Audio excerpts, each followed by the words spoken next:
जोहार दोस्तों, मैं Ranjeet Kumar study for goals पर आप सबों का स्वागत करता हूं।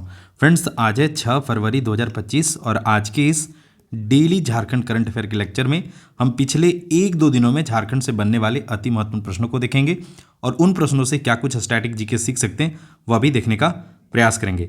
बाकी फ्रेंड्स, अगर आप जनवरी माह में प्रॉपर स्टडी फॉर गोल्स के डेली करंट अफेयर फॉलो नहीं किए हैं तो उसके लिए मैं मंथली झारखंड करंट अफेयर के रूप में पूरे माह का जो अति महत्वपूर्ण प्रश्न है उन्हें मैं बता दिया हूँ, साथ में स्टैटिक जीके वगैरह भी यहाँ पे बहुत अच्छे से मैं डिस्कस कर दिया हूँ। तो अगर आप यदि अभी तक यह वीडियो नहीं देखें तो आप इसी चैनल पे जाके इस वीडियो को देख सकते हैं। इस वीडियो का लिंक मैं इसी वीडियो के डिस्क्रिप्शन बॉक्स में भी डाल दे रहा हूँ। बाकी आज का पहला प्रश्न है, झारखंड के किस साहित्यकार का कृति ग्लोबल गांव के देवता, क्या नाम है, ग्लोबल गांव के देवता को पश्चिम बंगाल के 11वीं के पाठ्यक्रम में शामिल किया गया है? तो भाई यह वेरी वेरी इंपॉर्टेंट प्रश्न है, यहाँ से प्रश्न पूछे जाएंगे। तो यह जो ग्लोबल गांव के देवता जो पुस्तक है फ्रेंड्स, उसके लेखक कौन है? तो रनिंद्र हैं। और रनिंद्र जो हैं वो साहित्य के क्षेत्र में एक जाने माने नाम है झारखंड में, और इनसे कई प्रश्न विगत वर्षों में भी पूछे जा चुके हैं। जैसे अगर रनिंद्र जी की बात करें तो ये झारखंड के पूर्व आईएएस भी रह चुके, झारखंड में पूर्व आईएएस के रूप में ये सेवा दे चुके हैं। 2020 में यह रिटायर हुए और उसके बाद 2020 से लेकर 2024 तक यह जनजातीय कल्याण शोध संस्थान जो है, रामदयाल मुंडा जनजातीय कल्याण शोध संस्थान, जो कि कहाँ पे, मोराबादी रांची में है, उसके ये क्या रहे, निदेशक भी रहे हैं। उसके बाद 2024 में एक मैं करंट अफेयर इनसे रिलेटेड बताया था, 2024 में एक सम्मान से सम्मानित किया गया था, वह था फ्रेंड्स आनंद सागर स्मृति सम्मान। और एक और सम्मान से इन्हें सम्मानित किया गया, वह है श्री लाल शुक्ल स्मृति सम्मान 2020 से। तो ये याद रखिए, श्री लाल शुक्ल स्मृति सम्मान हिंदी साहित्य का एक मतलब सबसे ज़्यादा धनराशि के रूप में पुरस्कृत किया जाने वाला पुरस्कार है और यह इन्हें सम्मानित किया गया। उसमें 11 लाख रुपया पुरस्कार राशि जो इसके विजेता होते हैं श्री लाल शुक्ल स्मृति सम्मान के, तो उन्हें जो सम्मान का सर्टिफिकेट होता है उसके अलावा 11 लाख धनराशि से भी पुरस्कृत किया जाता है। तो फिलहाल यह अचीवमेंट है, ग्लोबल गांव के देवता को बंगाल की जो 11वीं कक्षा की पाठ्यक्रम है उसमें शामिल किया गया। तो यहाँ से प्रश्न आपको देखने को मिल सकते हैं। तो जो अभी तो ये मैं डिस्कस कर ही रखा हूँ। बाकी रनिंद्र की कुछ अन्य पुस्तकों की बात करें तो 56 छुरी 72 पेंच, देखिए मैं लगा रखा हूँ 56 छुरी 72 पेंच इन्हीं की कृति है, और रात बाकी एवं अन्य कहानियाँ इन्हीं की कृति है। इसके अलावे एक और इनकी पुस्तक है गूंगी रुलाई का कोरस, जो कि 2021 में क्या है, गूंगी रुलाई का कोरस, यह पुस्तक है और यह इंपॉर्टेंट है। इस पुस्तक के भी लेखक जो हैं वो कौन है, तो रनिंद्र हैं। इसके अलावा गायब होता देश, इन हाल फिलहाल को इसी एग्जाम में पूछा गया था, गायब होता देश इन्हीं की कृति है। ठीक है, तो ये 2-3 चीज़ें जो इनसे रिलेटेड जो इंपॉर्टेंट फैक्ट है वो आप ध्यान रखिएगा, यहाँ से प्रश्न आपको देखने को मिलेंगे। रामदयाल मुंडा जनजातीय कल्याण शोध संस्थान के निदेशक हैं। यह प्रश्न हाल फिलहाल ही मतलब पिछले ही साल मतलब 1 साल पहले ही पूछा गया था शायद, सहायक आचार्य वगैरह में मैं अपने करंट अफेयर में शामिल भी कर रखा हूँ। बाकी फ्रेंड्स, पुस्तक एवं लेखक से जो भी प्रश्न एग्जाम में पूछे जा सकते हैं उनसे संबंधित विशेष जानकारी के लिए आप यह वीडियो देख लीजिएगा। 57,000 प्लस बच्चे इसे देखें हैं और यहाँ पे बहुत अच्छे से जो प्रीवियस ईयर में प्रश्न पूछे गए हैं उनका अध्ययन करते हुए एकदम एग्जामिनर पॉइंट ऑफ व्यू से प्रश्नों को यहाँ में मतलब कंटेंट को, पुस्तकों के नाम, लेखक और कैसे प्रश्न बन सकते हैं, इन सब चीज़ को मैं यहाँ पे बताया हूँ। ठीक है, डायरेक्ट सर्च कीजिएगा बुक्स एंड पुस्तकें एवं लेखक बाय रंजीत सर, तो आपको यह लेक्चर मिल जाएगा यूट्यूब पे। दूसरा प्रश्न है फ्रेंड्स, कमल दह झील और मलय बांध झारखंड के किस जिले में है? तो इसका सही आंसर है फ्रेंड्स पलामू में। कमल दह झील और मलय बांध ये दोनों कहाँ पे फ्रेंड्स? पलामू जिला में पड़ता है। ठीक है, पलामू जिला में इसके अलावा कुछ और पर्यटक स्थल हैं कि मड हाउस, बेतला राष्ट्रीय उद्यान, पलामू किला, किचकी इको रिट्रीट, मलय बांध और कमल दह। यह न्यूज़पेपर में था, न्यूज़ में था, इसलिए मैं शामिल कर रखा हूँ। बाकी जब जिक्र आया पलामू का तो पलामू से रिलेटेड क्या कुछ इंपॉर्टेंट फैक्ट हम जान सकते हैं वह देखते हैं, क्योंकि एक एक करके हमारा उद्देश्य है कि 24 जिला से भाई बहुत प्रश्न पूछा जाता है, 24 जिला से ही प्रश्न बनता है, तो क्यों ना 24 जिला को एक एक करके डेली करंट अफेयर में हम लोग रिवीजन करते चलें। सबसे पहले जानिए पलामू जो है फ्रेंड्स, वो देखिए यह आपको मैप में दिख रहा है, झारखंड के पश्चिमी भाग में पलामू स्थित है और यह पलामू है। इधर गढ़वा है, गढ़वा के साथ सीमा साझा करता है, इधर चतरा के साथ सीमा का साझा करता है, और इधर लातेहार के साथ सीमा साझा करता है, और इधर किसके साथ? बिहार के साथ सीमा साझा करता है। ठीक है, अब इसका गठन कब हुआ था फ्रेंड्स, स्थापना कब हुआ था? तो 1 जनवरी 1892 में यह जिला बना था। क्षेत्रफल का बात करें तो 4,393 वर्ग किलोमीटर है, लिंगानुपात 928 है और अपने राज्य का लिंगानुपात कितना है 948 है। उसी तरह यहाँ का जनसंख्या घनत्व 442 है और अपने राज्य का जनसंख्या घनत्व कितना है फ्रेंड्स 414 प्रति वर्ग किलोमीटर घनत्व है, जनसंख्या घनत्व है। अनुमंडल की बात करें तो यहाँ 3 है, मेदिनीनगर, हुसैनाबाद और छतरपुर। देखिए ये ऐसा मत सोचिएगा, दरोगा वगैरह के एग्जाम में डायरेक्ट पूछ रहा था भाई कि पलामू में कितने अनुमंडल है, पलामू में कितने प्रखंड है, इस तरह से प्रश्न पूछा जा रहा था। और यहाँ पे प्रखंडों की संख्या कितना है फ्रेंड्स 21 है। यह भी एग्जाम पॉइंट ऑफ व्यू से ध्यान रखिएगा। सारे प्रखंड एक बार आप मैं इसका साझा करूँगा पीडीएफ और पढ़ लीजिएगा। विधानसभा क्षेत्र की बात करें तो यहाँ पे कितने फ्रेंड्स 5 हैं, डाल्टनगंज, हुसैनाबाद, छतरपुर, विश्रामपुर और पांकी। प्रमुख जलप्रपात तो कुंड जलप्रपात है, ध्यान रखिएगा। और प्रमुख पर्यटक स्थल की बात करें फ्रेंड्स तो यहाँ पे पलामू वन्य जीव अभ्यारण्य है, जो कि पलामू वन्य जीव अभ्यारण्य से भी बहुत प्रश्न पूछा जाता है। पलामू वन्य जीव अभ्यारण्य है, 980 वर्ग किलोमीटर में फैला हुआ है। यह भी एग्जाम में बहुत प्रश्न पूछता है। दूसरा बेतला राष्ट्रीय उद्यान, यह जो है फ्रेंड्स यह 226 वर्ग किलोमीटर में फैला हुआ है, यह भी ध्यान रखिएगा, वर्ग किलोमीटर में फैला हुआ है। उसके अलावा मेदिनी राय का किला, शाहपुर का किला, रोहिल्ला का किला, मड हाउस, पलामू किला, केचकी इको रिट्रीट, मलय बांध, कमलदा झील, ये सब जो है पलामू में स्थित है। भीम चूल्हा झारखंड प्रांत का जंगलों पहाड़ों से घिरा पलामू क्षेत्र प्राकृतिक सौंदर्य और ऐतिहासिक पौराणिक स्थलों से परिपूर्ण है। इस क्षेत्र में हुसैनाबाद अनुमंडल का मोहम्मदगंज भी शामिल है। यहीं पर पौराणिक भीम चूल्हा स्थित है, तो भीम चूल्हा से भी प्रश्न पूछा जाता है। किंवदंतियों के अनुसार यह वही 5000 साल पुराना चूल्हा है जिस पर पांडवों के अज्ञातवास के दौरान भीम भोजन बनाया करते थे। ठीक है, तो यह भी ध्यान में रखिए। पलामू सर्वाधिक अनुसूचित जाति यानी एससी का सर्वाधिक आबादी वाला जिला है पलामू। मेदिनीनगर का पुराना नाम फ्रेंड्स डाल्टनगंज है, जो कर्नल एडवर्ड चीते डाल्टन के नाम पर रखा गया था। ठीक है, अगला प्रश्न है जलवायु परिवर्तन के जोखिमों के मामले में झारखंड के कितने जिले रेड जोन में शामिल हैं। तो इसका सही आंसर फ्रेंड झारखंड के 10 जिले रेड जोन में शामिल है। तो क्या क्या देखा गया था अध्ययन के दौरान, एक अध्ययन आया है, आगे मैं और डिटेल में बताऊंगा। उसके अकॉर्डिंग जलवायु परिवर्तन के जोखिमों के मामले में झारखंड के जो 10 जिले हैं वो रेड जोन में। तो जो किस आधार पे रेड जोन में रखा गया वह देखिए, जिले में बीपीएल की आबादी, वर्षा आधारित खेती की स्थिति, जलवायु परिवर्तन में बीमारियों की स्थिति, स्वास्थ्य संसाधनों की स्थिति, वन भूमि की स्थिति, वर्षा जल की स्थिति, स्वास्थ्य कर्मियों की स्थिति, रोड घनत्व की स्थिति, प्राकृतिक संसाधनों से होने वाली आय, फसलों की बीमा की स्थिति और महिलाओं की कामकाज में भागीदारी। ठीक है, अब भारत सरकार के विज्ञान एवं प्रौद्योगिकी मंत्रालय के द्वारा करवाए गए अध्ययन के अनुसार 10 जिले जो हैं जलवायु परिवर्तन के जोखिमों को झेलने के मामले में रेड जोन में। यहाँ की स्थिति बहुत खराब है। जलवायु परिवर्तन के असर से निपटने के लिए उपलब्ध जरूरी सुविधा के मामले में ये जिले जो हैं पीछे हैं। अति संवेदनशील जिले कौन कौन है फ्रेंड्स? साहिबगंज, पाकुड़, चतरा, गढ़वा, पलामू, गिरिडीह, हजारीबाग, बोकारो, खूंटी और गोड्डा। संवेदनशील का बात करें तो लातेहार, देवघर, सरायकेला खरसावां, सिमडेगा, धनबाद, जामताड़ा, पूर्वी सिंहभूम, रांची, कोडरमा, गुमला, पश्चिमी सिंहभूम और दुमका है। रामगढ़ जो है, रामगढ़ को जलवायु परिवर्तन के जोखिमों को झेलने के मामले में सबसे कम संवेदनशील जिलों की श्रेणी में रखा गया, मतलब रामगढ़ का स्थिति अच्छा है। जोखिमों से लड़ने के लिए जरूरत संसाधनों की कमी के मामले में झारखंड देश में सबसे खराब स्थिति है। भाई अगर देश वाला राज्यों की रैंकिंग में देखा जाए तो झारखंड का सबसे खराब स्थिति मतलब सबसे पीछे है। और इस मामले में झारखंड के बाद दूसरे नंबर पे मिजोरम है और तीसरे नंबर पे ओडिशा और चौथे नंबर पे छत्तीसगढ़ है। ठीक है, ध्यान रखिए एग्जाम पॉइंट ऑफ व्यू से।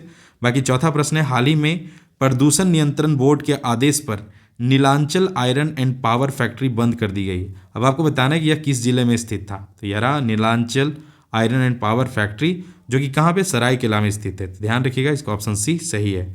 झारखंड राज्य प्रदूषण नियंत्रण बोर्ड ने अपने दिशा निर्देश का उल्लंघन करने और एनजीटी के फैसले के आधार पर नीलांचल आयरन को दिया गया कंसेंट टू ऑपरेट वापस ले लिया। मतलब कंसेंट टू ऑपरेट मतलब जो ऑपरेट करने का जो लाइसेंस था वो वापस ले लिया गया। साथ ही कंपनी पर 70.87 लाख रुपये का इन्वायरमेंटल कंपनसेशन भी लगाया गया है। ठीक है, तो फिलहाल आप जानिए कि Nilanchal iron and power factory कहाँ पे था? तो सरायकेला में था। ठीक है, चलिए बढ़ते हैं आगे, देखते हैं पांचवा प्रश्न है भारत रंग महोत्सव 2025। भारत रंग महोत्सव 2025 का आयोजन किस शहर में किया जा रहा है? इसका सही आंसर है फ्रेंड झारखंड की राजधानी रांची में किया जा रहा है। भारत रंग महोत्सव 2025 का उद्घाटन रविवार को डोरंडा स्थित शौर्य सभागार में हुआ। यह आयोजन एनएसडी झारखंड कला संस्कृति विभाग के संयुक्त तत्वाधान में किया जा रहा है। चलिए कुछ और राष्ट्रीय या फिर झारखंड के अन्य कुछ करंट अफेयर जो थोड़े कम इंपॉर्टेंट है लेकिन आपको जानना चाहिए वह जान लीजिए। अंडर 19 वर्ग में भारतीय महिला टीम ने दक्षिण अफ्रीका को हराकर फाइनल मुकाबले में दक्षिण अफ्रीका को हराकर लगातार दूसरी बार अंडर 19 विश्व चैंपियन बनी है। तो यह जो प्रतियोगिता था फ्रेंड्स वह मलेशिया में आयोजित हो रहा था और उसमें भारतीय टीम ने फाइनल में किसे साउथ अफ्रीका को हराकर विजयी रही। यह जो प्रतियोगिता है फ्रेंड्स अंडर 19 T20 यह 2023 में शुरू हुआ है, ठीक है। और इसका पहला संस्करण का भी विजेता कौन रहा है? भारत रहा है। और दूसरा संस्करण का भी विजेता कौन रहा है? भारत ही रहा है। भुरकुंडा रामगढ़ के अभितेश पराशर कौन? तो अभितेश पराशर को हंगरी की नेशनल क्रिकेट टीम ने T20 का कप्तान बनाया, ठीक है। SGFI राष्ट्रीय स्कूली अंडर 19 हॉकी प्रतियोगिता के महिला एवं पुरुष दोनों वर्ग का विजेता जो है फ्रेंड्स वह अपना राज्य झारखंड बना है। और Naidu under 23 state trophy cricket में झारखंड के क्रिकेटर राजनदीप सिंह 149 रन से शतक लगाए। तो आपको राजनदीप सिंह का नाम याद रखना है और ये क्रिकेटर है, यह ध्यान रखिए, एग्जाम में प्रश्न ऐसे बन सकते हैं। बाकी फ्रेंड्स हर संडे को स्टडी फॉर गोल्स के द्वारा फ्री मॉक टेस्ट करवाया जाता है। तो इस संडे को जो आपको मॉक करवाया जाएगा वह उत्पाद सिपाही paper 3 bilingual mock 3 PM to 5 PM के बीच में होगा। तो इस मॉक को देने के लिए क्या करना है? प्ले स्टोर पर जाइए, study for goals app download कीजिए। ऐप जैसे ओपन कीजिएगा होम पेज पे ही आपको दिखेगा फ्री टेस्ट, और जब टेस्ट का टाइमिंग होगा उस दौरान आप जाकर वहाँ पे टेस्ट दे सकते हैं। वहाँ पे 3 कॉलम दिखेगा, ऑनगोइंग टेस्ट और देखिए 3 कॉलम दिखेगा, ऑनगोइंग टेस्ट और अपकमिंग टेस्ट और अटेम्प्टेड टेस्ट। तो आप अगर पहले से टेस्ट हम लोग फ्री कर देंगे तो आपको अपकमिंग में दिखेगा, और जब टेस्ट टाइमिंग के दौरान जाइएगा तो ऑनगोइंग में दिखेगा, और जब टेस्ट आप दे लीजिएगा तो अटेम्प्टेड टेस्ट में जाकर अपना पूरा एनालिसिस देख सकते हैं। साथ ही एक और टेस्ट आपको देखने को मिलेगा 10-15 AM से 12-15 PM के बीच में, वह है B.Ed, M.Ed, BP.Ed संयुक्त प्रतियोगिता परीक्षा 2025 को लेकर। अगर आप B.Ed करना चाहते हैं, आप जस्ट ग्रेजुएट हुए हैं और B.Ed करना चाहते हैं ताकि आप शिक्षा के क्षेत्र में अपना कैरियर बना सकें, तो उसके लिए आप संडे को जो फ्री मॉक टेस्ट होगा जहाँ पे 100 प्रश्न पूछे जाएंगे और एकदम to the syllabus previous year को आधार मानते हुए तैयार किए गए, और पूर्व में जो चयनित बंदे हैं जो सरकारी कॉलेज में पढ़ के अभी सरकारी टीचिंग लाइन में करियर बना चुके हैं, उनके द्वारा तैयार किए गए। साथ ही अगर आप इस फ्री टेस्ट के अलावे और भी टेस्ट लगाना चाहते हैं तो स्टडी फॉर गोल्स पे आपको 25 बाइलिंगुअल मॉक टेस्ट मिल जाएंगे, साथ ही प्रीवियस ईयर पेपर और डॉट क्लियरेंस के लिए विद इन ऐप आपको ग्रुप मिल जाएगा। तो आप इससे भी जुड़ सकते हैं स्टडी फॉर गोल्स ऐप पे जाके, ताकि यहाँ पे आप अगर सरकारी कॉलेज में सिलेक्शन ले लेते हैं तो थोड़ा सा वहाँ पे फ़ी वगैरह कम रहता है, थोड़ा सा उसका क्या होता है वैल्यू भी ज़्यादा तो नहीं कहेंगे, लेकिन वहाँ पे चीज़ें ज़्यादा सुविधाजनक है, ठीक है। बाकी हर वीडियो में आपसे एक क्वेश्चन ऑफ द डे पूछा जाता है। आज भी आपके लिए क्वेश्चन ऑफ द डे है। प्रश्न है फ्रेंड्स, झारखंड राज्य के किस जिले को सांस्कृतिक राजधानी कहा जाता है? आपके पास ऑप्शन है रांची, हजारीबाग, देवघर और पूर्वी सिंहभूम। इसका सही आंसर कमेंट बॉक्स में दीजिए। आसान प्रश्न है, प्रीवियस ईयर में पूछा गया है। और इसके अलावा जो आपको बताना है वह बताना है कि झारखंड का इंडस्ट्रियल राजधानी क्या है, झारखंड का उपराजधानी क्या है, या फिर कुछ और उपनाम टाइप के पाँच आप वन लाइनर कमेंट बॉक्स में लिखिए, जैसा कि आप रेगुलर आंसर करते आ रहे हैं। पिछले करंट अफेयर में हमने आपसे प्रश्न पूछा था कि राज्य जनजातीय हिजला मेला महोत्सव के रूप में जाना जाने वाला एक जनजातीय मेला प्रतिवर्ष किस जिले में आयोजित किया जाता है? तो आप सबों ने आंसर किया है। यह जो मेला हिजला मेला है वह कहाँ लगता है फ्रेंड्स? दुमका में लगता है। जो संजीव कुमार भारती हैं उनके द्वारा यह बेस्ट आंसर दिया गया है। और इसके अलावा इन्होंने अन्य इन्फॉर्मेशन दिया है जिसे आप भी सुन लीजिए और जान लीजिए। श्रावणी मेला जो है फ्रेंड्स वैद्यनाथ धाम देवघर में लगता है, रामरेखा धाम मेला लगता है सिमडेगा में, कुंडा मेला लगता है फ्रेंड्स प्रतापपुर चतरा में, रथ यात्रा मेला लगता है जगन्नाथपुर रांची में, इंद जत्रा मेला लगता है रांची में, नौमी डोल मेला लगता है टाटी सिल्वर रांची में, सूर्यकुंड मेला लगता है हजारीबाग में, हथिया पत्थर मेला लगता है फुसरो बोकारो में, और इसके अलावा नरसी मेला हजारीबाग में, लावालंग मेला चतरा में, लंगटा बाबा मेला गिरिडीह में, राम रेखा मेला सिमडेगा में, भूत मेला पलामू में, करमदा मेला जामताड़ा में, और हथिया पत्थर तो हम लोगों ने देखा, बिशुआ मेला जो है गोड्डा में लगता है। इसके अलावा दबिया खाड़ मेला पलामू में, चपरी मेला बरवाडी लातेहार में, बिंदु धाम मेला साहिबगंज में, गणतंत्र मेला गोड्डा में और गांधी मेला सिमडेगा में। तो नवलेश सिंह ने भी बहुत अच्छे से आंसर किया है, और एक है संकल्प एजुकेशन, इनके द्वारा भी बहुत अच्छे से आंसर किया गया। तो बहुत अच्छा, आप इसी प्रकार से आंसर करते रहिए। उम्मीद करते हैं कि आप जो आंसर कर रहे हैं क्या पता वही प्रश्न आपको एग्जाम में देखने को मिल जाए, तो फिर आपको याद आएगा कि हाँ जो डेली कमेंट करना है वो जायज़ रहा। बाकी आपको JSSC या फिर झारखंड में जो भी एग्जाम होने वाले हैं उनको लेकर कोई डाउट है तो आप बेहिचक मुझे इंस्टाग्राम में फॉलो कर सकते हैं, यार मेरा यूजर ID, और मुझे आप फॉलो कीजिए और अब के जो भी क्वेरी है वह टेक्स्ट कीजिए। जब भी मैं फ्री रहूँगा अपने स्तर से बेस्ट आंसर करने का प्रयास करूँगा। बाकी झारखंड में हो रहे डे टू डे अपडेट वगैरह जानने के लिए या फिर अपने लाइफ से भी मैं कुछ मोटिवेशनल चीज़ें आपके साथ साझा करते रहता हूँ। इन सब से अपडेट होने के लिए हमारा जो व्हाट्सअप चैनल है इससे भी आप जुड़ सकते हैं, ठीक है। बाकी आप अगर उत्पाद सिपाही का दौड़ निकाल चुके हैं और अभी तैयारी में लगे हैं तो आप एक्साइज कांस्टेबल सफलता का बंडल से जरूर जुड़ जाइए। यहाँ पे पेपर 1 के 10 मॉक, पेपर 2 के 15 मॉक, खोटा नागपुरी हिंदी के साथ साथ यहाँ पे इंग्लिश भी है और इसके अलावा पेपर 3 का 25 मॉक बाइलिंगुअल मॉक है और ये बढ़ाए भी जा रहे हैं, ठीक है। बाकी हार्ड कॉपी से गो थ्रू होना चाहते हैं तो कंप्लीट सॉल्यूशन स्पोर्ट जी लेके आया खोटा, पेपर 2 खोटा, जहाँ पे स्टार्टिंग के 40-50 पेजेस में पूरा सिलेबस का शॉर्ट नोट्स, उसके बाद प्रीवियस ईयर पेपर, उसके बाद 15 मॉक टेस्ट और भी इंपॉर्टेंट की पॉइंट्स हर सेट के साथ दिया गया है। इसी पैटर्न पे हिंदी है, इसी पैटर्न पे नागपुरी है और पेपर 1 भी इसी पैटर्न पे, पहले शॉर्ट नोट्स, फिर उसके बाद प्रीवियस ईयर और फिर 10 मॉक। उसी प्रकार से पेपर 3 है जहाँ पे मॉक के विस्तृत व्याख्या के साथ मॉक हैं, प्रीवियस ईयर के प्रश्न भी, प्रीवियस ईयर के पेपर भी हैं और रहा करंट अफेयर। तो इन सब का कॉम्बिनेशन को फॉलो करके आप 1.5 लाख से 550 या जो सीट है उसके अंदर आ सकते हैं। बाकी आप अपने कंधों पे 2 स्टार सजाना चाहते हैं तो आप बेहिचक झारखंड दरोगा का जो कंप्लीट बैच है, जो कि आपकी रिक्वेस्ट पे टीम S4G लाया है, जहाँ पे जो अनुभव जिन्होंने इस एग्ज़ाम में बैठने का अनुभव प्राप्त किया है या फिर जो सिलेक्शन ले रखे हैं उन सारे शिक्षकों के मार्गदर्शन में यह कंप्लीट बैच चल रहा है। बहुत से बच्चे तेज़ी से जुड़ रहे हैं, अगर आप नहीं जुड़े तो जरूर से जुड़िए। वीडियो लेक्चर यहाँ पे मिलेंगे, PDF नोट्स मिलेगा, मॉक टेस्ट मिलेगा और A to Z एग्जाम होने तक कंप्लीट गाइडेंस, ठीक है।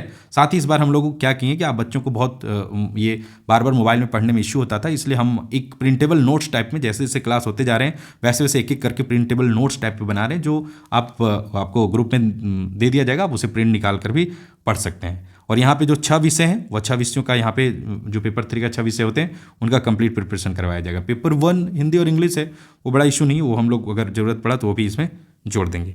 बाकी 14 JPSC का अगर आप तैयारी में लगे और आप चाहते हैं भाई देख लें कैसा पेपर एग्जाम में पूछा जाता है या फिर मॉक से गो थ्रू हो ले, तो उसके लिए भी स्टडी फॉर गोल्स पे का स्पेशल मॉक टेस्ट का कोर्स बना दिया गया, जहाँ पे पेपर 1 के 25 मॉक बाइलिंगुअल, पेपर 2 के 25 मॉक बाइलिंगुअल और साथ ही topic wise sectional test, dot clearance के लिए व्हाट्सएप ग्रुप, ये विद इन ऐप ग्रुप और ऑल प्रीवियस ईयर पेपर 2023 से 2024 के बीच में जितने भी JPSC के द्वारा एग्जाम लिए गए उनके पेपर यहाँ पे बाइलिंगुअल आपको प्रैक्टिस के लिए मिल जाएंगे। बाकी आप करंट अफेयर बुक अगर आप अपने बुक लिस्ट में शामिल नहीं किए हैं तो इसे आप स्टडी फॉर गोल्स ऐप से ऑर्डर कर लीजिए, यह बुक आपको बहुत काम आने वाला है। झारखंड उत्पाद सिपाही के लिए अगर कंप्लीट खोटा चाहते हैं, complete video lecture, complete handwritten notes, topic wise sectional test, विविध वर्षों के paper, 10 mock, doubt clearance group, यह सब चीज़ आपको कंप्लीट करवा दिया गया है। तो आप इससे भी जुड़ के आप अपना जो खोटा पेपर 2 में 90+ वाला जो टारगेट है, 95+ वाला टारगेट है, उसे फुलफिल कर सकते हैं। बाकी अगर आप स्टडी फॉर गोल्स पे नहीं है तो हमारे चैनल को सब्सक्राइब कर लीजिए, हमारे वीडियो को लाइक कर दीजिए, क्योंकि भाई टीम S4G इतना मेहनत करता है तो उसका रिवार्ड तो as a subscriber, as a share मिलना चाहिए, ठीक है। तो अब बेचक शेयर करने में शर्माना नहीं है, स्टेटस लगाने में शर्माना नहीं है। आपको अगर कंटेंट अच्छे लगते हैं तो जरूर शेयर कीजिए। बाकी आप डेली क्विज के लिए टेलीग्राम और झारखंड के डेली अपडेट के लिए हमारा व्हाट्सअप चैनल ज्वाइन कर लीजिए। बाकी मैं मिलता हूँ फिर नेक्स्ट करंट अफेयर के लेक्चर के साथ। तब तक अपना ख्याल रखिए, पढ़ाई करते रहिए, व्यस्त रहिए, मस्त रहिए, पढ़ते रहिए। जब मौका मिलेगा तो अपने मेहनत को सफलता में परिवर्तित कर लीजिएगा। तो मिलता हूँ मैं नेक्स्ट लेक्चर के साथ, तब तक bye bye and take care.